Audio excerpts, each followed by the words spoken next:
I didn't learn the truth from a phone call or a message. I learned it from a stranger in a headset. The travel agent smiled politely when she pulled up the reservation. I was standing there with my wallet in my hand, ready to pay the remaining balance for the family trip my parents said we were taking together. The woman looked confused at first, then she tilted her head and said the sentence that cracked something deep inside my chest. "Your family already checked in, dear. They left 3 days ago." For a moment, I didn't breathe. Not because they traveled without me, but because they had used my money to do it. While I was sitting at home waiting for the final itinerary, thinking we were all going together, my own parents were posting photos in a group chat I wasn't even part of. Pictures of them smiling on the airport balcony. Pictures of the boarding gate. Pictures of the plane window. No mention of me. Not one. If you're watching this and you've ever felt like the outsider in your own bloodline, stay with me. What happened next is the part families never confess. The part they bury under the rug. The part that finally woke me up. Because I didn't just lose a seat on that trip. I lost the illusion that I ever had one. The travel agent kept talking, but her voice sounded far away. She mentioned luggage tags, final payments, and a complimentary upgrade. Upgrade. That word felt like a bruise. I swallowed hard and asked, "Who made the final payment?" She scrolled. Lane, Margaret. Lane, Thomas. Card ending in 9274. My card. The card I had given my mother months ago for emergencies only. My legs felt numb as I walked out of the agency. The cold air outside hit my face, but it didn't wake me up. I sat in my car and stared ahead, trying to understand how a family vacation I had dreamed about for years became a trip I paid for but wasn't invited to. I didn't cry. Not yet. I just sat there replaying every moment that led to this. The nights I stayed late at work so I could afford to cover the costs.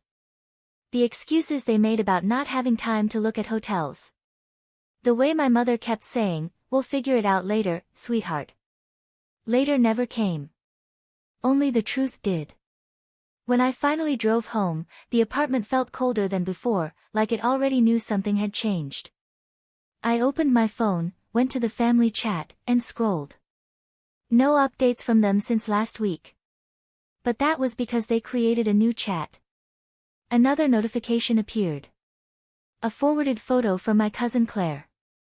"Harper, did you see this?" It was a picture of my parents on the cruise ship deck. The caption read, "Finally taking the trip we deserved. Only family this time. Only family." I stared at those words until my vision blurred. I didn't lose a vacation. I lost my place. And that night, staring at that photo, I knew something inside me had crossed a line that wouldn't cross. Not ever again. The next morning didn't feel like morning at all. It felt like the kind of gray, heavy dawn where the world wakes up but you don't. I made coffee out of habit, not desire, and stood by the counter holding the mug between my hands, letting the heat try to soften a coldness that wasn't in my fingers but somewhere deeper. I kept telling myself to calm down. Maybe there was some explanation. Maybe they booked last minute. Maybe something happened. Maybe I really had misunderstood everything. That word, maybe, can destroy years of self-respect if you let it repeat long enough. I sat at the table, opened my laptop, and pulled up my bank account. The transactions stared back like small, quiet confessions. A charge from the cruise company. A charge from the airline. A charge from the travel agency. Hotel transfers. 2 sets of excursions. Luggage insurance. And then, a charge labeled, gift preparation. Every single one charged to my card. They didn't forget. They didn't make a mistake. They planned it. I leaned back in my chair and stared at the ceiling for a long time. If the betrayal had been loud, messy, shouted in a fight, maybe it would have hurt less. But this was silent. This was calculated. And the silence was the part that cut the deepest. A buzzing sound pulled me back. My phone lit up again. Claire. Harper, are you seeing their posts? I didn't want to. I didn't want more proof. But I tapped the link anyway. There they were again. My mother in a sun hat, my father squinting against the ocean light, the two of them posing by a glass balcony on the ship with drinks in their hands. Their smiles were wide, relaxed, the kind of smiles people wear when they feel no weight on their conscience. And the caption was worse this time. Sometimes, peace is choosing who belongs in your circle. Peace. Choosing. Belongs.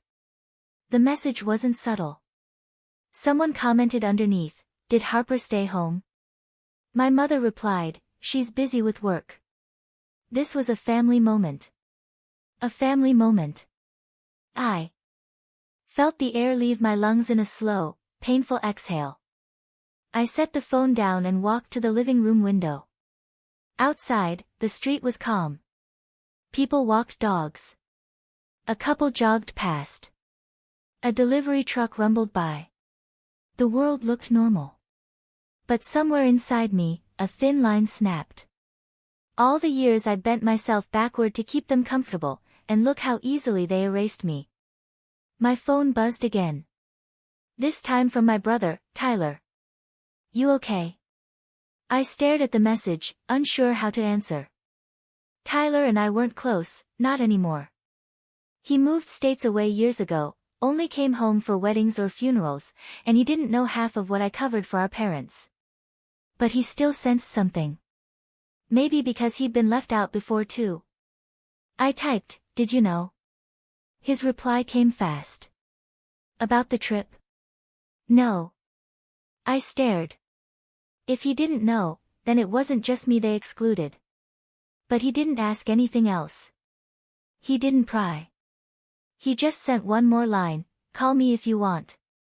I didn't. I couldn't. Instead, I sat on the couch and let the silence stretch again. I wasn't a crier. I was the practical one. The fixer. The planner. The one who kept her head down and made sure things worked even when they shouldn't. But that morning, I felt something tighten in my chest, pressure building until breathing became a task instead of a reflex. I didn't cry. But I broke a little. And maybe that was necessary. Because breaking sometimes lets you see the fracture lines that were already there. After a long while, I stood and grabbed a shoebox from the closet. Inside were old photos. Birthdays. Road trips. Graduations. My parents are smiling beside me. My arm around their shoulders. All those moments where I believed we were normal. I sifted through them slowly, letting the weight settle. There was one photo from years ago. I was 11. My mom had taken me to the beach. In the photo, I was laughing, holding a seashell, sunburned cheeks and messy hair. My parents stood behind me, smiling proudly. But I remembered that day differently. I remembered the fight they had in the parking lot. I remembered how my mother cried silently into her towel while I pretended not to hear. I remembered how my father left us at the pier for hours because he was angry. But the picture looked perfect. Just like their cruise pictures. I set the photo down and rubbed my hands over my face. For years, they hid the ugliness behind curated memories. I mistook the snapshots for stories, the smiles for love. And now here I was, trying to reconcile the parents I wanted with the parents I had. A sudden knock on the door made me jump. I froze. Another knock. Quiet, hesitant. I opened the door a crack. Claire stood there, holding her phone in one hand and a small paper bag in the other. Her expression was tight, confused, but sympathetic. "Harper," she said softly. "Can I come in?" I nodded and stepped aside. She set the bag on the table. "I brought muffins. I figured you hadn't eaten." She took a slow breath. "I'm so sorry. I didn't know they went without you. I only realized when I saw the pictures." I swallowed the lump rising in my throat. It's fine. I'm used to it. No, she said firmly. It's not fine. She sat across from me. Your mom is posting non-stop. She says she needed a break from stress. I thought she meant work stress. I didn't know she meant you. Hearing it out loud made my stomach twist. Claire hesitated, then asked the question I'd been avoiding. Are you going to confront them? I stared at the table. For a moment, all I heard was the low hum of my fridge and the faint city noise through the window. Then I said the truth. No. I'm done confronting people who already decided I don't matter. Claire nodded slowly, understanding more in silence than most people do in words. She reached into her purse and pulled out a small envelope. I wasn't going to show you this. I thought it would make it worse. But you should see it. My heart dropped. She slid the envelope across the table. Inside were printed screenshots. Posts from my mother's private Facebook group. Comments from relatives I never met. Things said behind my back. She's too sensitive. She needs to find a life. She's always playing the victim. One vacation away from her won't kill her. We deserve peace. Peace. That word again. Claire looked at me, guilt in her eyes. I'm sorry. I didn't want you to see it. But you need to understand, this isn't just the trip. They've been talking like this for months. Something cold spread through my ribs. Because betrayal hurts. But premeditated betrayal scars. I looked at Claire. Can you leave these with me? She nodded. Call me if you need anything. After she left, I sat alone again, the printed comments spread across the table like evidence in a trial I didn't know I was on trial for. I felt something rising inside. Me.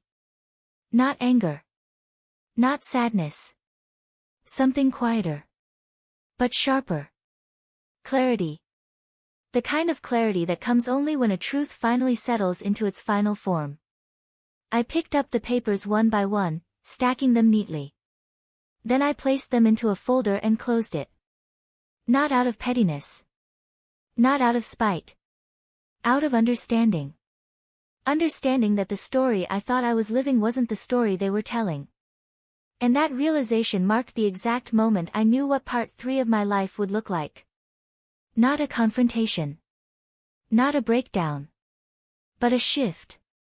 A permanent one. Because when a family erases you quietly, you don't yell. You walk away quietly. And the silence hits louder than any scream. For the next 3 days, I moved through life like someone walking underwater. Everything felt slower, heavier, muffled by a kind of emotional thickness I didn't know how to shake off. Work emails. Grocery lists. Meetings. All of it blurred into a fog I barely noticed.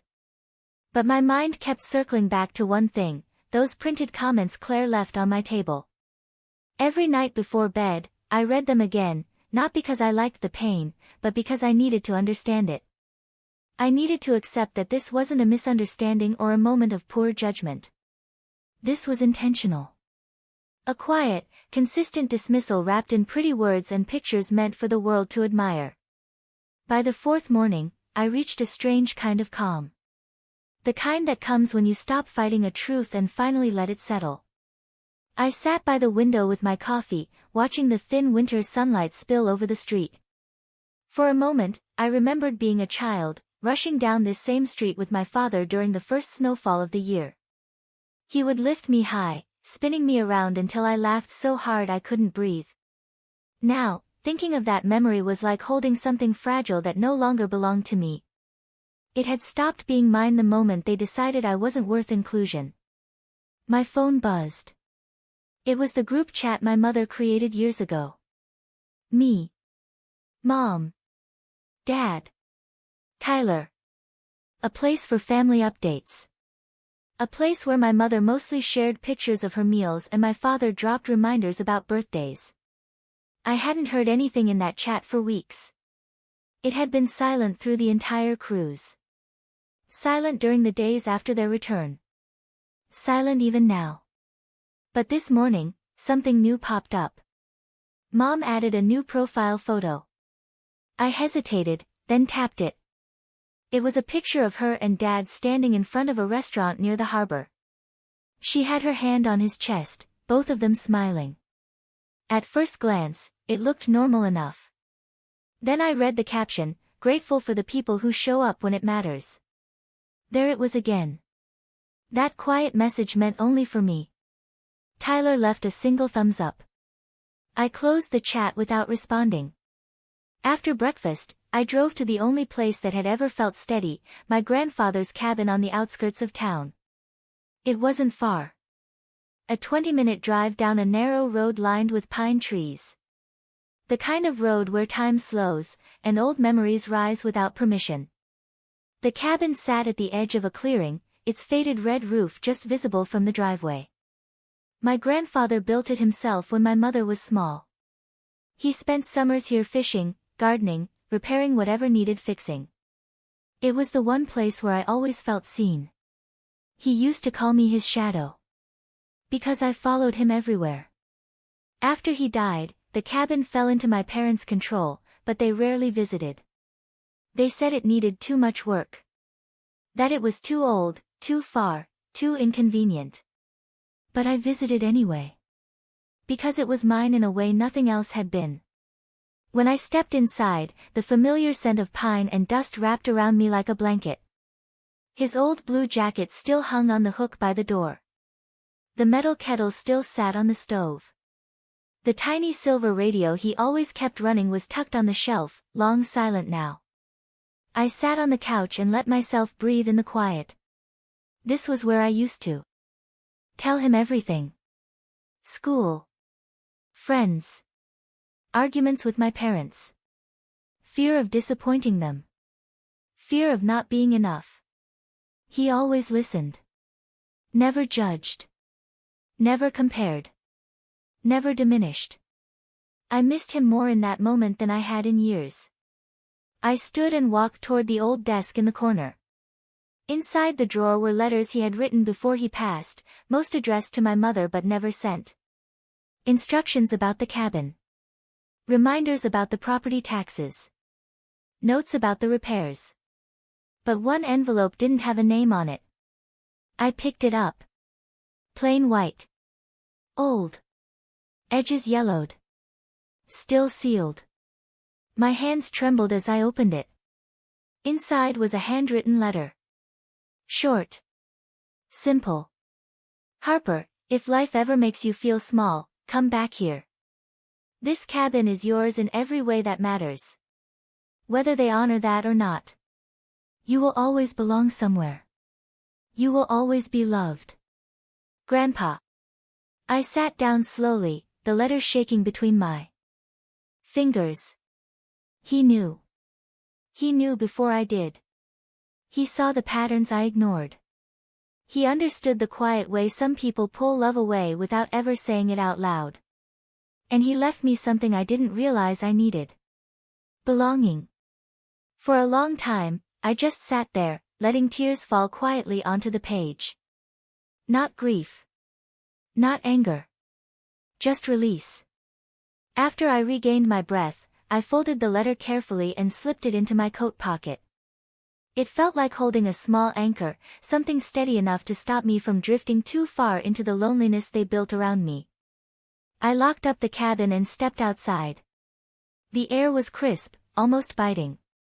I stood there for a while, staring at the trees waving gently in the wind. And then, for the first time in weeks, I felt a flicker of something I hadn't felt since long before the cruise. Self-respect. I drove home differently. Straighter. More certain. As though some part of me had been quietly reset. But the moment I pulled into my apartment building, that flicker dimmed again. Because someone was sitting on the front steps. My mother. Her arms wrapped around herself. Her coat buttoned wrong. Her foot tapped anxiously. She looked small, not physically, but emotionally. That same way she used to look when arguments with my father left her drained. She stood when she saw me. Harper. Thank God. I walked toward her slowly. What are you doing here? She swallowed. We need to talk. I don't think we do. Yes, we do, she insisted. I know you're upset. I know you think we left you out on purpose. I stared at her. You didn't just leave me out. You rewrote the story to make it seem like I wanted it that way. She closed her eyes, pain flickering across her face. That wasn't the intention. Then what was the intention? I asked quietly. To make me feel like I don't belong? Her voice cracked. Harper, your father and I have been struggling. We didn't want you to see how bad things were. The fighting. The money issues. We needed space. And using my card helped with that? She flinched. It wasn't supposed to be your card, she whispered. I swear. We meant to use ours. I mixed them up. But I'd seen the statements. The way she used my card for everything for weeks before the trip. Mom, I said softly. Stop lying. She opened her mouth, then closed it again. For a moment, she looked at me the way someone looks at a locked door they used to be able to open with ease. Harper, she whispered.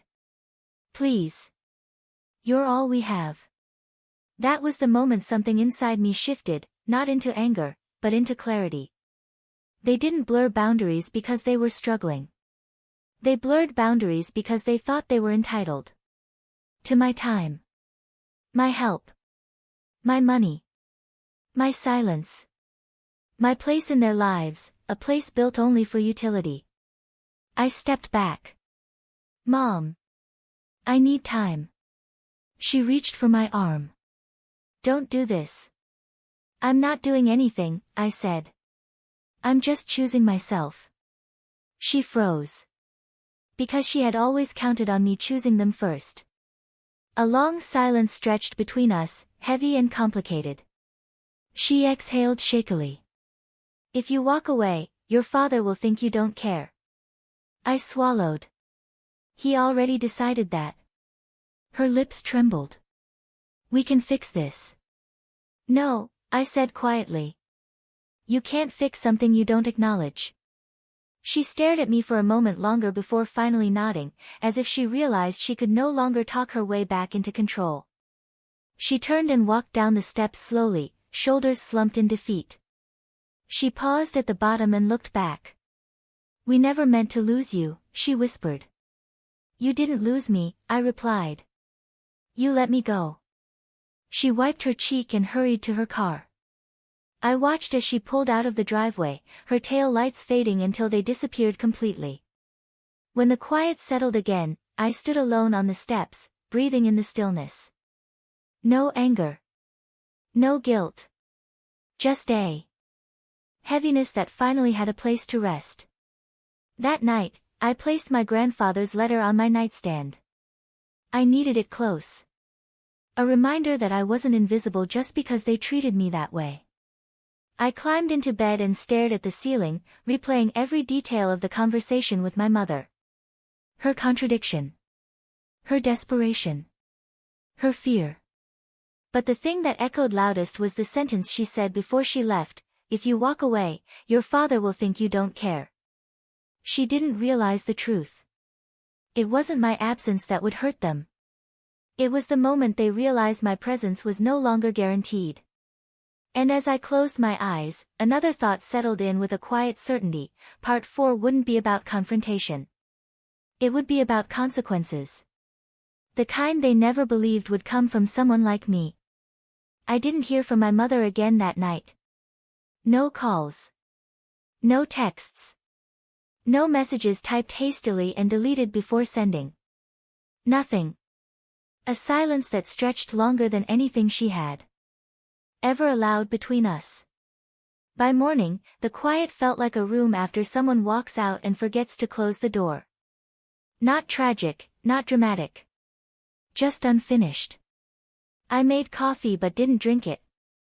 I sat in the living room replaying her words, replaying the way she stood on my doorstep asking me not to choose myself. It felt strange to realize she saw my independence as an act of rebellion, not survival. At around 10, I drove to work. My mind wouldn't settle, drifting between the cabin, the travel agent's confused expression, and the family photos Claire printed for me. It was all a long thread, connecting every moment. I ignored the signs until the rope snapped. That afternoon, just as I settled back at my desk after lunch, my phone buzzed. Dad. I didn't pick up. Another buzz. Then another. Finally, a message appeared. We need to talk. Come home. Home. That word didn't land the way it used to. It felt like a place someone had locked me out of long before I realized it. A second message followed. Your mother is very upset. This has gone far enough. Come now. There it was again. The phrasing. The tone. Not an invitation. A command. The same tone I grew up obeying. The tone they relied on my whole life. But I didn't respond. Instead, I waited for the sun to go down, finished my shift, and drove straight to the cabin again. Somehow, that old wooden room felt more like home now than the house I grew up in.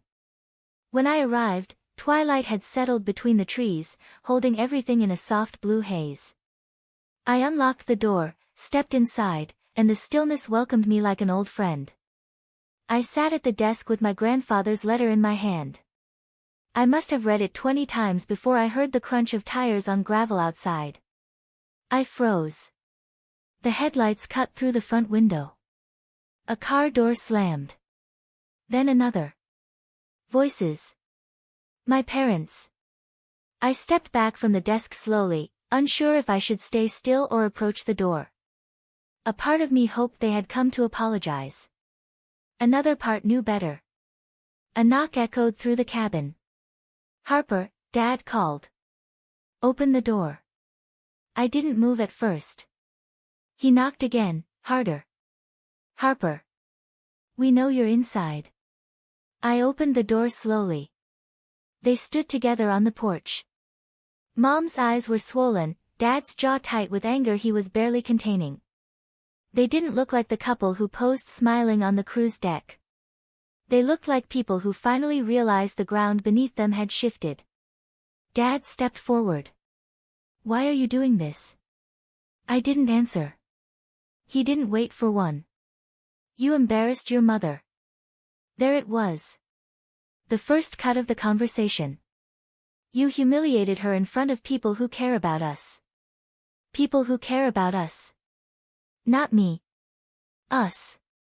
Their version of family. Mom wiped her cheeks. We didn't mean to hurt you. You have to believe that. You meant to leave me out, I said calmly. You meant to pretend I wasn't part of the family. You meant to use my card. Dad scoffed. You're making a scene over nothing. $6,800 isn't nothing. You make good money. You'll be fine. There it was. The root of everything. My success had become their safety net. My stability had become their entitlement. Mom stepped closer. We came because we want to put this behind us. You came because you're afraid I won't keep paying. The words fell between us like a stone. Her mouth opened, then closed. Dad's eyes narrowed. Neither denied it. For the first time in my life, they didn't even try to disguise their intentions.